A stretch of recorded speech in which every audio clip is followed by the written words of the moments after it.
name's Brendan O'Sullivan, a Toastmaster from Brisbane, Australia. Welcome to my Toastmasters World Tour podcast. Please join me as I travel virtually around the world and chat to Toastmasters from different countries and all walks of life. Let's explore!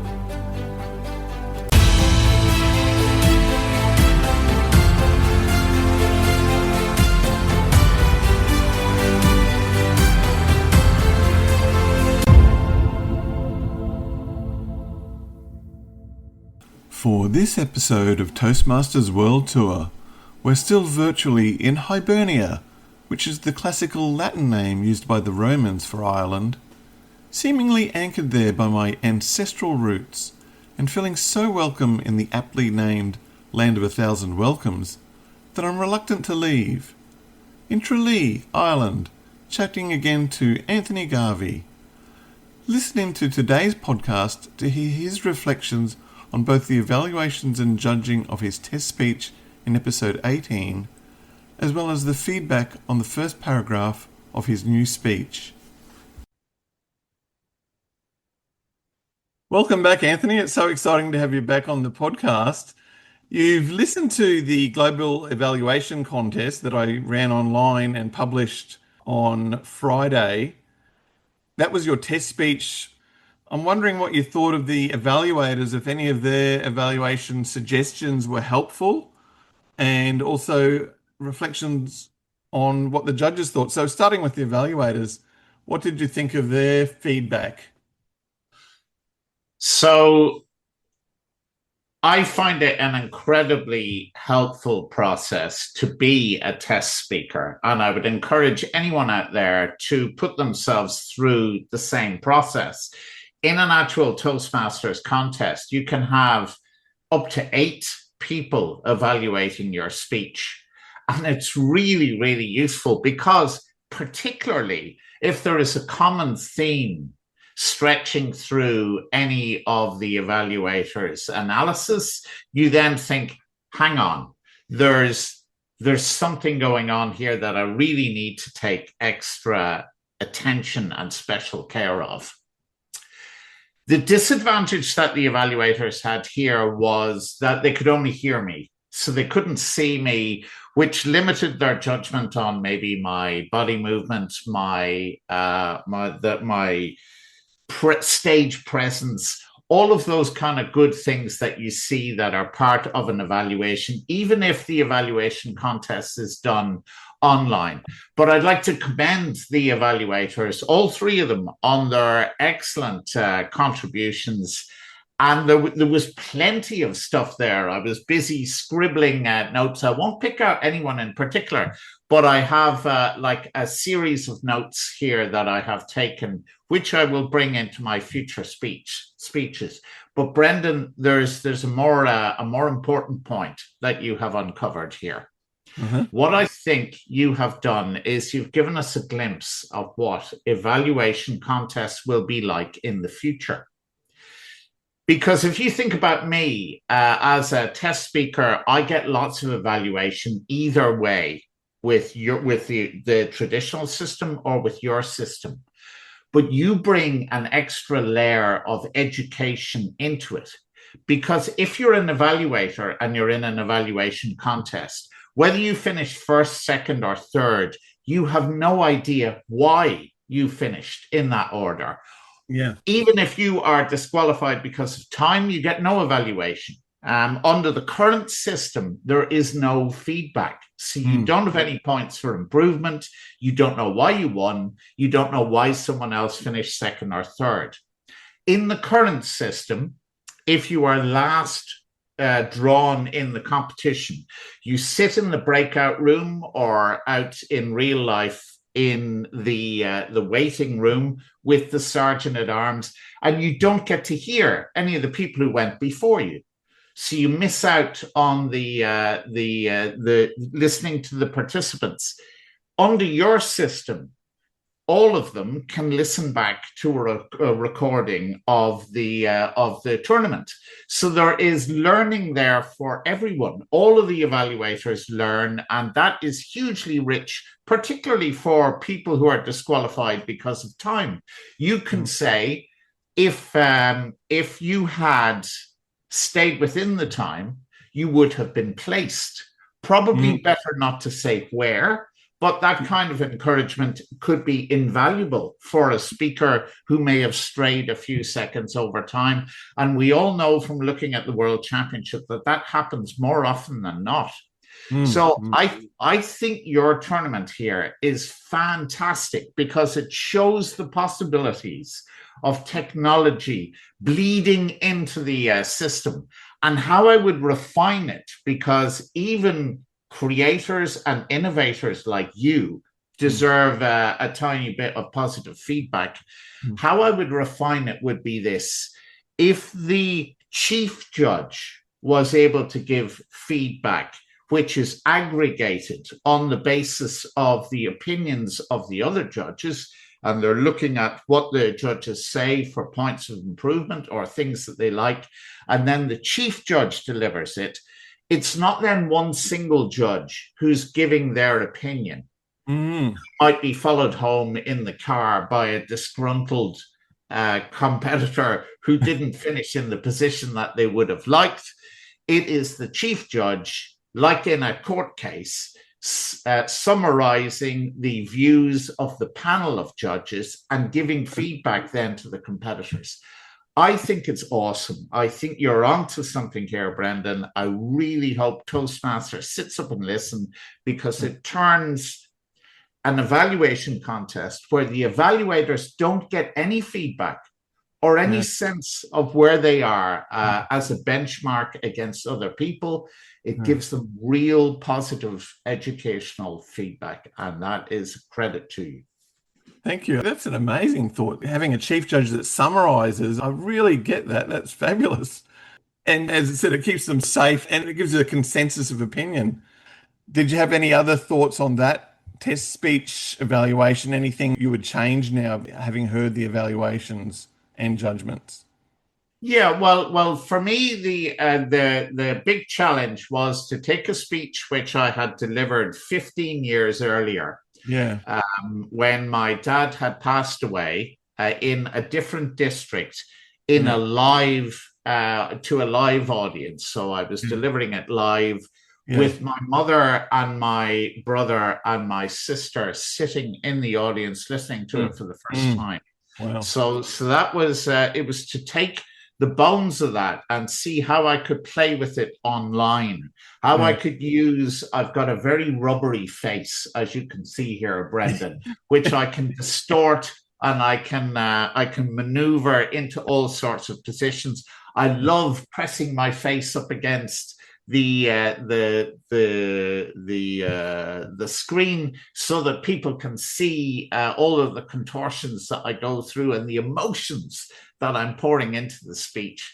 Yeah. So that's that. None of that would have come across, sadly, to your competitors. Yes. But if you were doing the evaluation contest so that they could see it, then it would, and they would be able to give feedback on that. So that was one of the elements that I was really interested in, was maybe the first time I delivered it in real life. It was much more of a somber speech. So there was the content was more or less the same. But looking back on it now, and my younger self, I wished I had been a little bit more theatrical in the areas where, because I've now got more experience, I was able to use some of the assets that I have. But the technology enables that, and I really think this is the big point that you are touching on here. If you think about the current contests, they will change, and technology will change them eventually.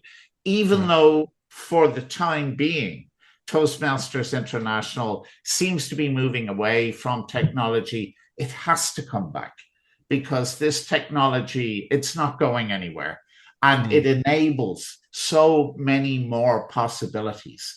So just thinking about how you could use the technology to improve the 4 contests that there are at the moment is you've opened Pandora's box here. and it's given all of us great hope. Yeah, awesome.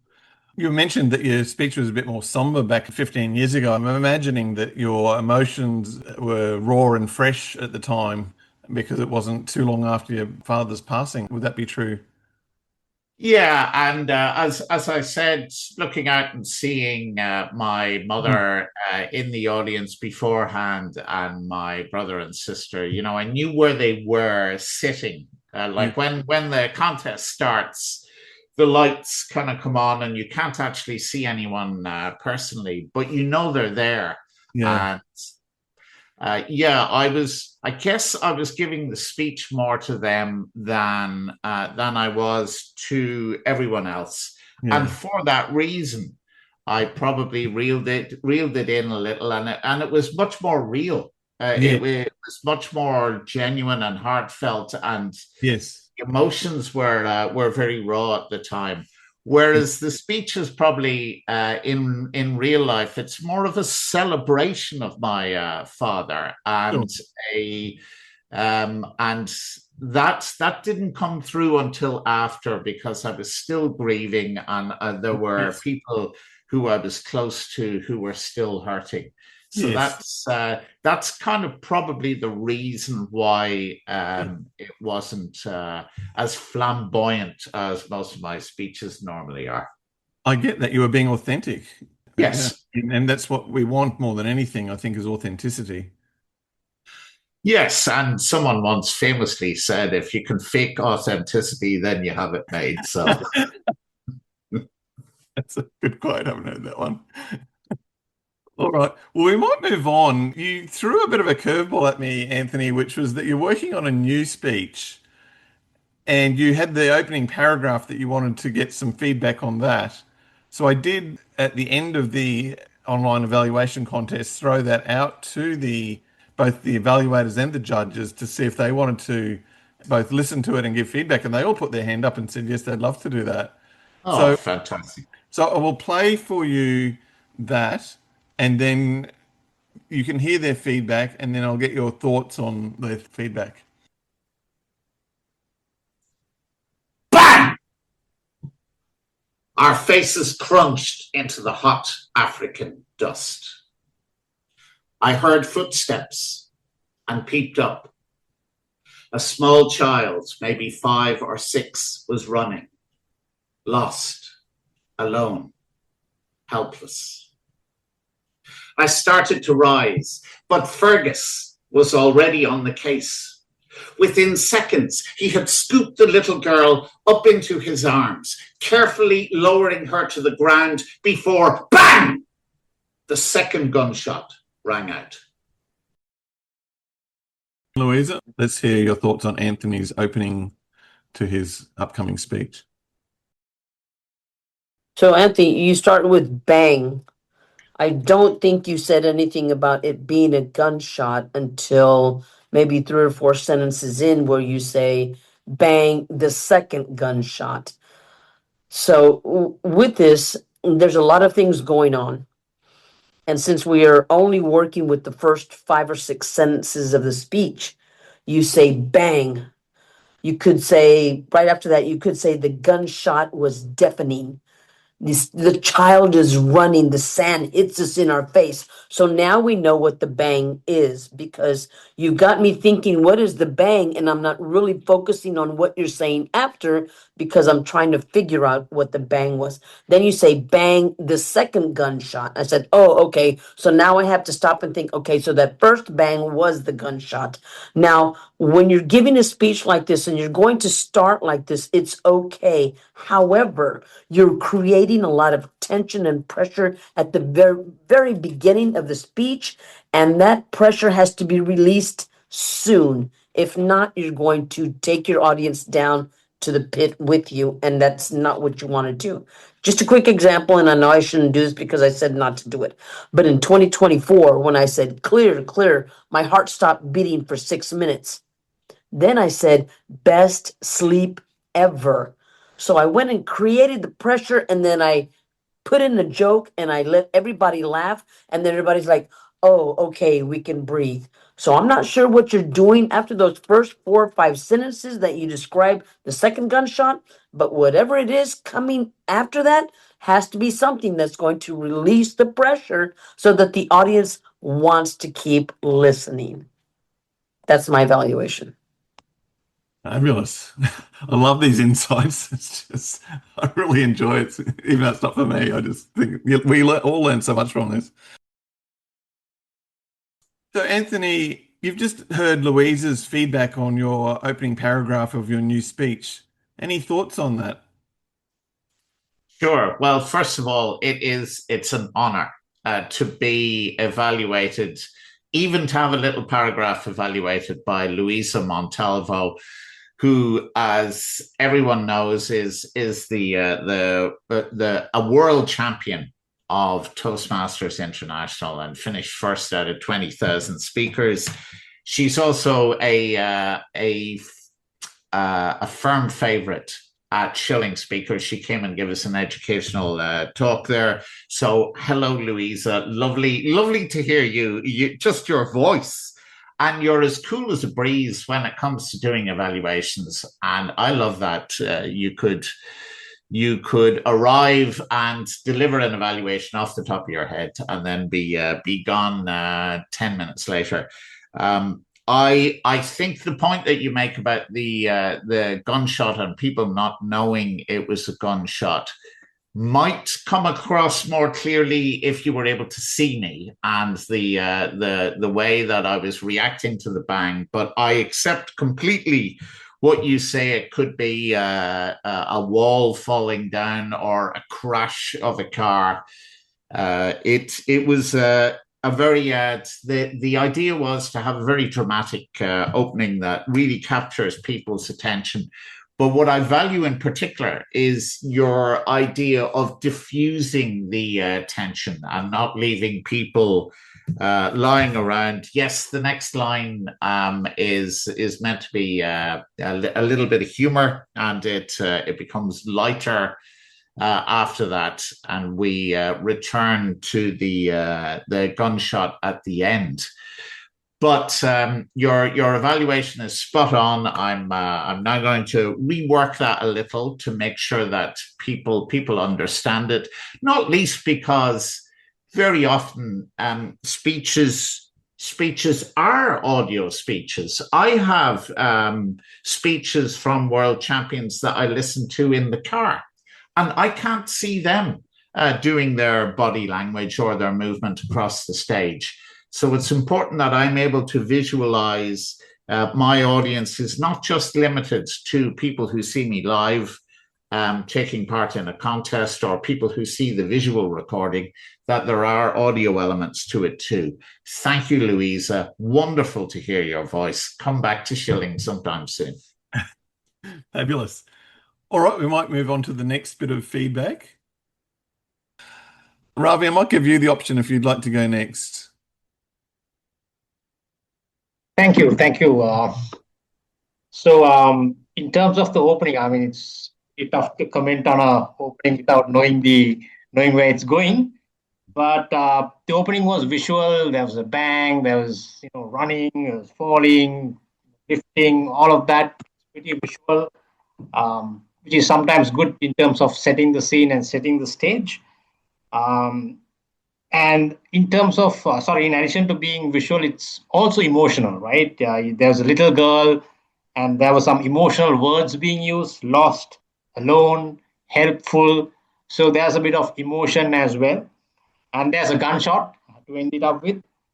So in terms of establishing a hook, I think it's a good hook because in my mind, I was, okay, what next? What's happening? What's going on? So you've got my interest and attention. So in terms of a hook, it's good. And as Louisa mentioned, a lot would depend on what comes next.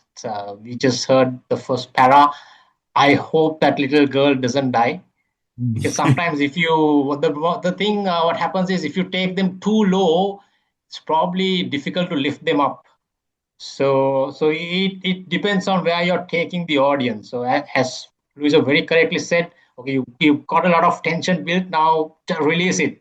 hope she doesn't die or hope something bad doesn't happen, because if it happens right at the beginning, you might, kind of break that emotional threshold and go too low where you find it impossible to take the audience up. So that's something to be wary of. Thank you so much, Ravi. Okay, Anthony, what did you think of Ravi's feedback? Thank you very much indeed, Ravi, and thank you for your earlier evaluation of my my longer speech, "Come to the Edge." Both gratefully received some great suggestions in both. Listen, it'll come as some source of comfort to you to discover that the little girl doesn't die. So she is safe and well and alive, and no harm comes to her. In terms of your evaluation, I like the idea that you felt I was trying to build up the tension. That's exactly what I was trying to do, to capture the imagination of the audience, to, I suppose, have the audience a little bit swirling in chaos and not knowing what's going on. Most speeches kind of begin with "Mr. Contest Chair, fellow Toastmasters, and welcome guests." So this is like a radical departure from that, and it's meant to be theatrical. It's meant to pin you to your seat. Indeed, I was telling Brendan that when I delivered this in my club, a young lady fell off her seat with the bang. Such was the velocity of it coming at her from my lungs, so I had to tamp it down a little. But yes, you're right. It's important that I've got this from both you and Louisa already, that I find a way to release the tension coming next, and I will make sure that I do that. Fabulous. We might reverse the order for the contestants now, if that's okay. So we might let Thandwefika go first. I think that opening was quite cinematic. Even without the gestures, it was not too hard to understand what the band was about. Especially if they match it to body language, ducking and looking around. It's 3 lines before he resolves that it's gunshots, and he's kept in suspense for 3 lines, which is not too bad. But it's a beautiful cinematic opening. Imagine, like, immediately I'm visualizing what's happening. He's using very aggressive language, so I can see the hot African dust. It's a very sick opening. Quite loved it. I love the early use of the triads. So very early on, he's displaying beautiful writing language, using a triad early on. I can't remember it exactly, but it was when he's describing the girl, and then ducking. What I could improve about it is, in terms of English speakers globally, there's a 3-to-1 ratio between native speakers and non-native speakers. So we have 3 non-native speakers for every 1 native speaker.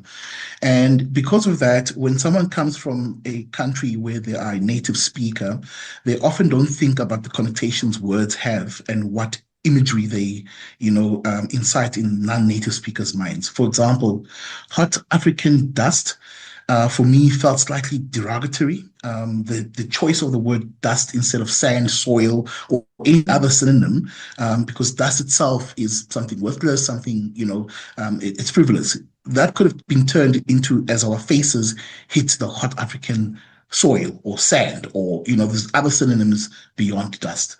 To a native speaker, it might not matter, but to someone who comes from Africa who's sensitive about the use of English globally, and how it references Africa, a choice of words always has to be put in place the bigger the stage you speak on. Right. So that's the only thing I could say. That very cinematic, lovely. It's got my attention. Thank you so much, Thandwefika.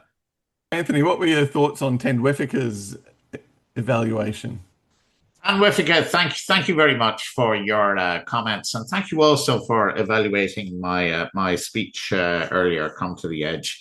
I love the fact that you were able to see that the gunshot happened and it was resolved fairly quickly, and that you were clear on the noise. So that brings in some ambiguity into the evaluators. I think if you were there and you were able to see it, it would be clear enough that it was a gunshot. But I'm happy as well that you use the word cinematic. That's fantastic. It's the ultimate compliment. Without being able to see me, I am painting an image in your head that you can see on a cinematic scale. Wow, that is just awesome. And you bring up yet another valuable point, which is, as a native speaker, a native English speaker, I infrequently consider those who are from another territory. And I had no idea that using the word hot African dust may in any way may upset anyone, and it will immediately be changed to hot African sand. So you have made a massive impact on my speech. And I hope now that I won't offend anyone, certainly with the opening. Plenty of offence, no doubt, later on in the rest of the speech. Thank you, Tanwif. Nethmi Gala, can we hear your evaluation? I think Anthony's desire to have a impactful opening has definitely been achieved. It's just how we refine this going forward. Two parts here. First is really the pacing, about how he used that loud bang. I feel like he moved on to his next point really quickly. Just let that settle a little bit, let the shot come down so that people can hear the next parts of the sentence and get drawn in. Beautifully descriptive opening, sets the scene, using those triads about the girl, and then the crunched, your face is crunching into the hot African dust, to the point of using specific language. For me, Africa's a continent. I'm just trying to imagine what part of Africa we're talking about. That's just me as a person. I would immediately try to identify the locale, and I think it's just a little too generic, especially if we're talking to an international audience. Maybe pick the specific part of Africa, so that I can visualize it a little bit better. A little bit around pacing, the use of creating tension between pacing and pause. That loud bang hit the pause, and then gentle description of how we hit the sand or the dust, and then slow down a little bit when we're talking about the girl, to just create the emphasis around her vulnerability, and then pick up the pace a little bit as we're getting to the second gunshot, just so that you can build that back up again. And in terms of context, we bought Fergus. Now, we know Fergus from the previous speech, but not everyone else is going to. I thought to myself, maybe an audience might go, who's Fergus? Why is he there? So maybe just saying my best friend Fergus was on it. Just that two words to describe who Fergus is will just make sure the audience is staying with him as he's opening up that speech. But definitely not a boring opening, definitely not one I've heard before on that international speech stage. And I think he's got a real winner. How he pulls away from it and continues that tension and then brings it back down is going to be the real clincher. But if we're specifically looking at that opening, just balancing out the use of pause and pace and giving a few context clues. Where in Africa are you?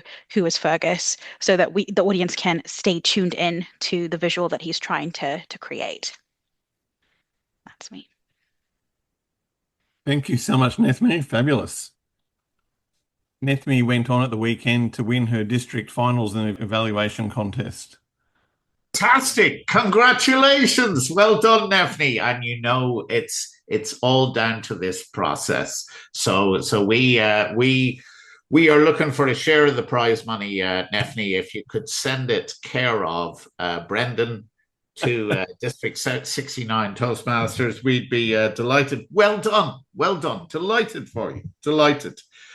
And well deserved, because you've given me more food for thought in your evaluation today, not just from the opening of this speech, but from my earlier longer speech too. Thank you for both of those. I will take on board your suggestions about the pacing and try and get that right, and how I move from the opening bang into the next lines of the speech. The title of the speech is Fergus, so it's about my best friend Fergus, without giving too much away, and how he was the person who inspired me to do lots of different things. And he was always suggesting that we go places and do things. So one year he said, let's go to Sierra Leone, which is the country in Africa where this is set. And we went over there and taught primary school children for the summer, but there was a civil war on at the time. And you can kind of guess what happened next. The girl is safe. But yeah, no, I really liked your suggestions. I loved the fact that you picked up on the triads and the descriptive nature of it, and that I had derived the setting. The idea is that you know where you are and what's kind of happening a little bit, that it's very disruptive and there's a lot of chaos. So you picked up on that. And I will take on board your suggestions and refine it. Thank you so much, and congratulations once again on your well-deserved victory. Well, I am even more hooked to hear the whole speech now. Like, that sounds like an amazing experience, going off to teach in Sierra Leone. So anyway, I'll have to wait for it in due course, but I can't wait. Yep. Harriet Tinker, she was a semi-finalist at Anaheim in 2024. This is her feedback.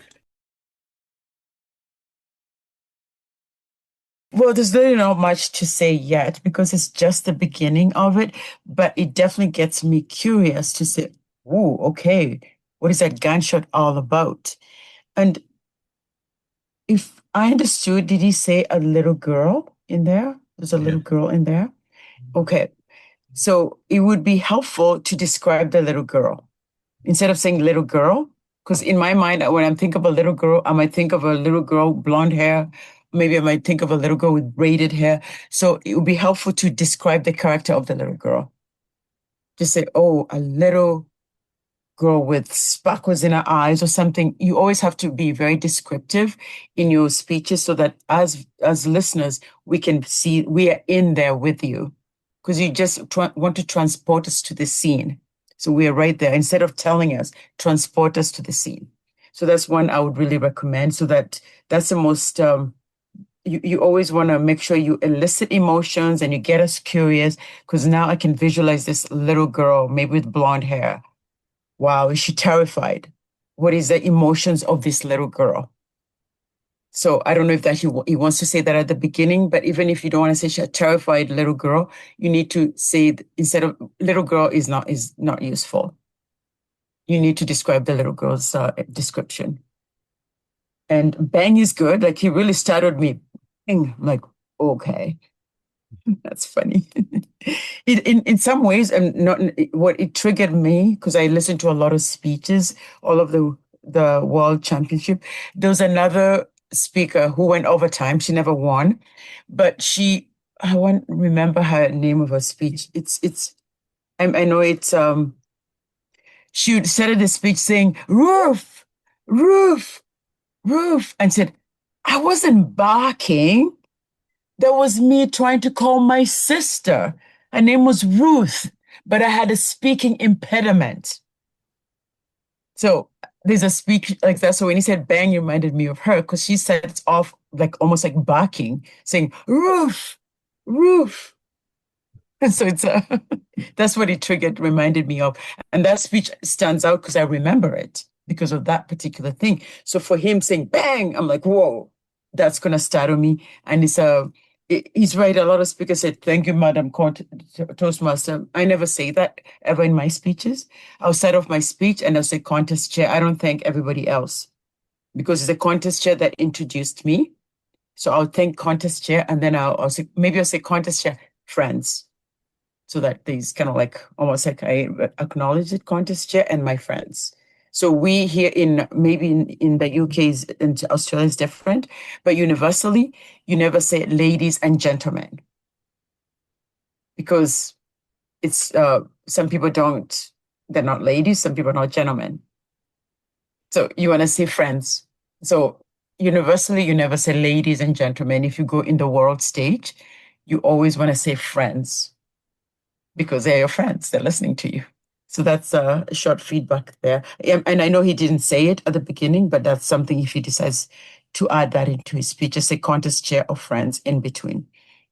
Yeah, but overall, there's really not much to evaluate other than the beginning is definitely strong, but I would also recommend just describe the little girl.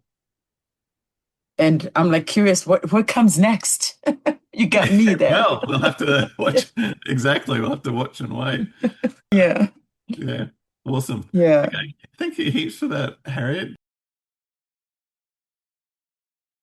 So, Anthony, did you have any thoughts on Harriet Tinker's feedback?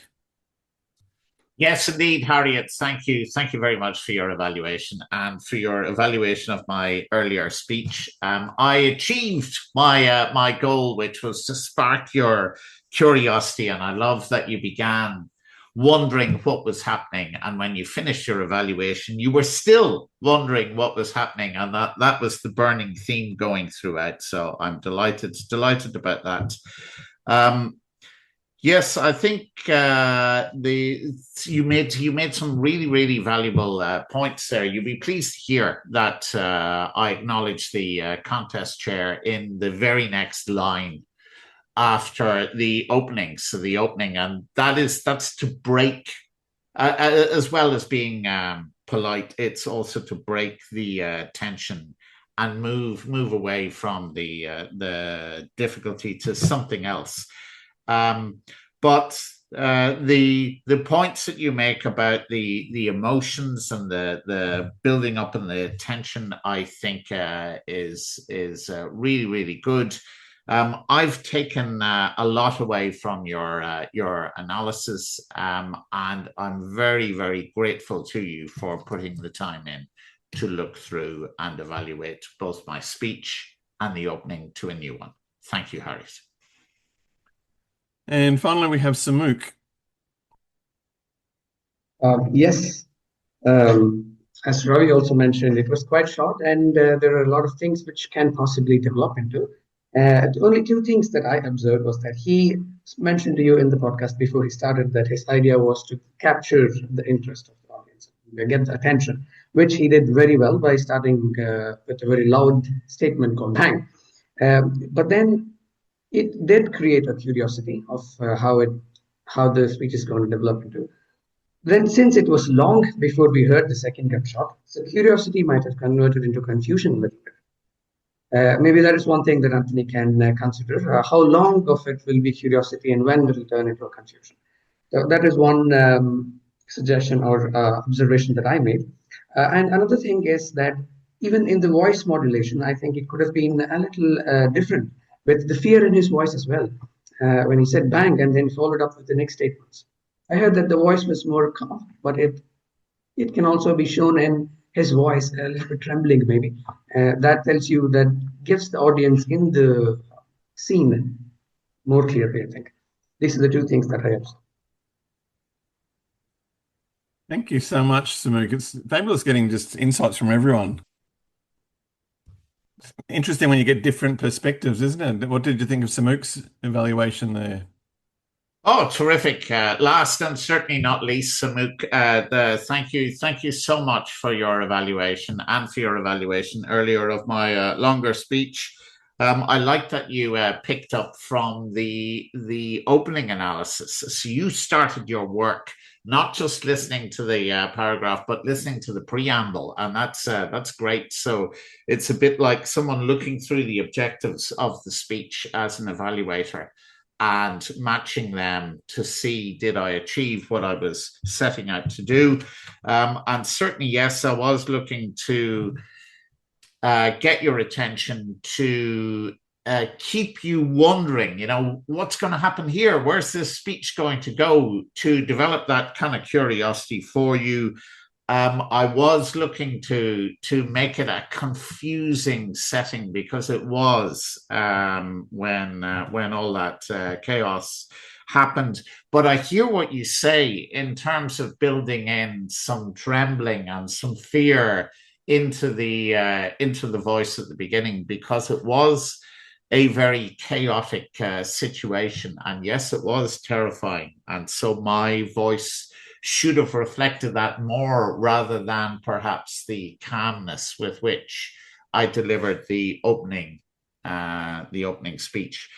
So thank you, everybody, for your evaluation. It just shows you how amazing this whole process is, that I now walk away having given you the opening few paragraphs of a speech with ideas that I can put into the whole speech, with an extra awareness for the sensitivities that a non-native audience might experience, and realizing how I can't just rely on what I feel are my gut feelings. I've got to listen to other voices out there who know what they're talking about and who give sound, solid, sensible advice. Nice bit of alliteration there to finish. So thank you so much. And thank you to Brendan for making this whole experience a possibility. I really enjoyed it and benefited enormously from it. Well, once again, thank you so much for your time today, Anthony. It's been an absolute pleasure and honour to have you on the show. And you've been so accommodating and easy to arrange these meetings. So I really appreciate that as well. Not at all, Brendan. And like most people who come to Ireland physically, they find it difficult because of their love for the country to actually get away. And, that we have tourists who come here for a couple of weeks and decide, you know what, I've only cycled around 20 of the 32 counties in Ireland. I'll do the other 12, seeing as I'm here, and I'll ring up the airline and extend my stay. So I know that you had planned a virtual trip of the world, and you've been stuck here in the Irish Republic for quite some time. I hope you've enjoyed your stay with us, and I wish you the best of luck on the rest of your journey. Thank you so much. 100%. I don't want to leave, but I think I should mosey on. But thank you. I've enjoyed my stay immensely. Thank you, Anthony. You're very welcome.